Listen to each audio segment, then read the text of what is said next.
This is the blessing. Moshe Rabbeinu blessed Klal Yisrael before he died. What is the bracha? Says the Meir Eine Yesharim. In Pirkei Avos Chazal tell us, V'shuv yom echad lifnei mitascha. Do tshuva a day before you die. That is the bracha. This is the bracha. Moshe, the man of God, blessed Klal Yisrael. With what? Lifnei moisoi, before he dies, that a Jew always should think that before he dies he has to do tshuva.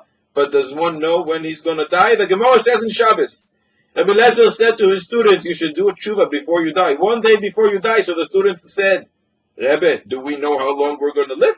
And the Rebbe said, you're right, therefore do tshuva every single day. Who says you're going to be here tomorrow? If you do that, it comes out that your entire life is one big process of tshuva. That is what the Gemara says in Brachos Daf Hey, when the Gemara gives different strategies how to fight the Yetzer Hara. And the Gemara says, ultimately, Yazkir lo yoim hamisa, you should remember that you're not going to be here forever. And if that's the case, you should do tshuva. That is the bracha Moshe gave Klal Yisrael. Chalila, this should cause anyone to despair. This should propel us to action. This should give us tremendous motivation to do the right thing at all times.